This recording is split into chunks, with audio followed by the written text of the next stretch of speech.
Before I begin, well, I'm beginning, but I realize this is a really tough day for all the families. Remembering is important, but it's also painful. 1 year ago today, Robb Elementary School in Uvalde, Texas, turned into another killing field in America.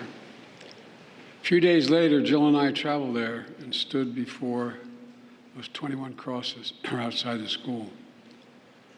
On each cross, a name, like in these candles behind us, 19 children, 9, 10, 11 years old, and 2 devoted educators, and 17 more injured. We spent hours with the grieving families who were broken and never, ever will quite be the same. To the families of the children and the educators who we know that 1 year later it's still so raw for you. A year of missed birthdays and holidays, school plays, soccer games, just that smile. A year of everyday joys gone forever. The bend of his smile, the perfect pitch of her laugh. At a vigil a few months later, one of the moms said, "When I lay in bed and turn to my side, envisioning her staring back at me, I want so badly to be part of alternative reality that just doesn't exist. This is my reality, because my 10-year-old daughter was murdered in her 4th grade classroom." Standing there in Uvalde, Jill and I couldn't help but think that too many schools, too many everyday places have become killing fields in communities all across every part of America. And in each place, we hear the same message: do something. For God's sake, please do something. We did something afterwards, but not nearly enough. We still need to ban, in my view, AR-15 firearms and assault weapons once again. You know, they've been used time and again in mass killings of innocent children and people. We need to ban high-capacity magazines, the ability to shoot 20, 30, 40, 50, 60 bullets without reloading. Because today, guns remain the number one killer of children in America, guns. And over the last year since Uvalde, our country has experienced a staggering 650 mass shootings. And it's hard to say, well over 40,000 deaths due to gun violence. We can't end this epidemic until Congress passes some common sense gun safety laws to keep weapons of war off our streets and out of the hands of dangerous people. Until states do the same thing. How many more parents will live their worst nightmare before we stand up to the gun lobby to establish universal background checks, establish national red flag laws, require safe storage of firearms, and end immunity from liability for gun manufacturers? The only major corporate entity that doesn't have that's immune to liability. Even a majority of responsible gun owners support these common sense actions to save lives and keep our communities safe. So it's time to act. It's time to act. It's time to make our voices heard, not as Democrats or as Republicans, but as friends, as neighbors, as parents, as fellow Americans. And I'm being deadly earnest when I say that. You know, I know for a long time it's been hard to make progress, but there will come a point where our voices are so loud, our determination so clear that we can no longer be stopped. We will act. You know, a year ago after visiting the school, that same day we attended Mass at Sacred Heart Catholic Church. In the pews, families and friends held each other tightly. As the Archbishop spoke, he asked the children in attendance to come up on the altar and sit with him as he spoke on the altar. There wasn't enough room for everybody to go up on the altar, so a mom and her young son sat next to us. They had us in the first pew. They sat next to us. As we left the church, A grandmother who had just lost her granddaughter came up to us and quietly passed us a note, a handwritten letter. And here's what it read. Erase the invisible line that is dividing our nation. Come up with a solution and fix what's broken and make the changes that are necessary to prevent this from ever happening again. My fellow Americans, you know, you almost feel the pain. For we've lost children.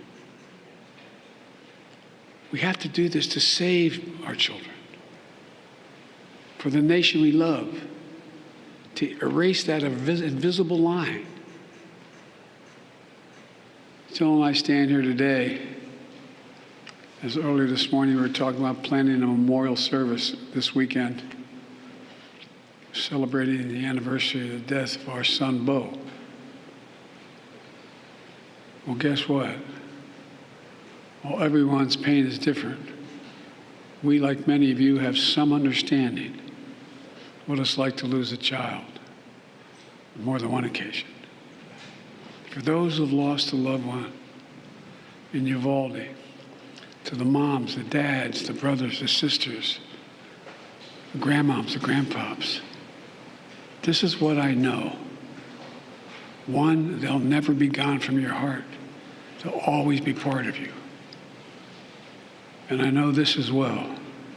As unbelievable as it sounds, I promise you, a day will come when you pass that ice cream store, you pass that park, you pass that thing that brings back the memory of your son or daughter. It's going to bring a smile to your lips when you think of them before it brings a tear to your eye. That's when you know you're going to make it. And our prayer for you from the bottom of our heart is that day will come sooner than later. Sooner than later. But God willing, it will come. As I said, that's when you know you're going to make it. God bless those 21 blessed souls lost in this day in Uvalde. And may God bless their families. We're thinking of you. Any update on the debt talks, Mr. President, please?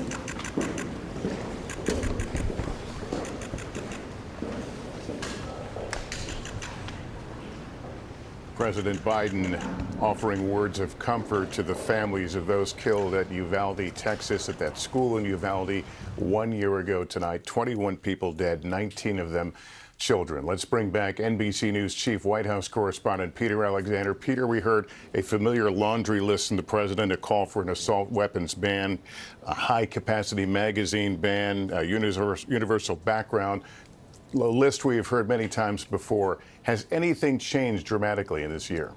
You know, very little has changed, Lester. Obviously, were very sobering and powerful words by the president as we remember the 21 lives lost there in Uvalde exactly a year ago. But I was struck by the familiarity of his remarks. It was a year ago after Uvalde where the president said in his words, when in God's name are we going to get basically the backbone to stand up to the gun lobby? And in almost the same words, he said the same today, and how little has changed in the course of that time. There certainly was significant gun legislation, the most significant in 30 years, but it really speaks volumes more about the inability to come to some middle ground on this issue, and how much more division there remains on other issues like universal background checks, on the president's call for assault-style weapons to be banned, as well as the banning of those high-capacity magazines.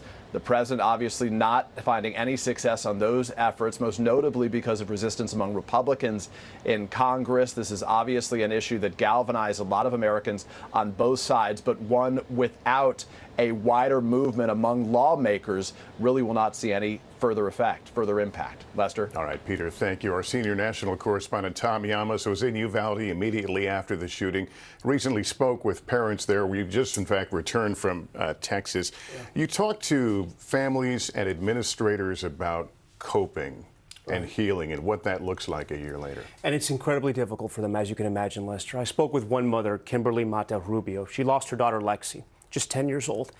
And I asked her, I said, what's it like 1 year later? And she said, it's even more difficult. She's reminded of her daughter everywhere. And she said this, she said, I hate this town. It's not because she hates anything about Uvalde. It's because she hates it because it reminds her of her daughter. But she can't leave. She feels trapped because that's where her daughter's buried. And right now, there's actually a very sad struggle happening in Uvalde because there are people who live there who don't ever want to forget, but they want the town to move on. And then there's all these people who are so connected to all these children and these two teachers who died, and they don't ever want to forget. They want to keep the memorials up. And it's a real struggle. And at the middle of a lot of this is the new superintendent who volunteered for the job, Gary Peterson. And I sat down with him and I talked to him and I said, how much of your job is administration now and how much is being a therapist? And he said, I can't answer you. And he said, sometimes I get up and it's tough. And he deals with families every single day. And when you go to Uvalde now, Lester, it's so strange. You see a cop car outside every school. There's a police officer inside. When you go through a school administrative building, it feels like Fort Knox. There are locks everywhere. And so I asked him, I said, this is the new normal. He said, yeah, this is the new normal. It's safer. And I said, but is it better?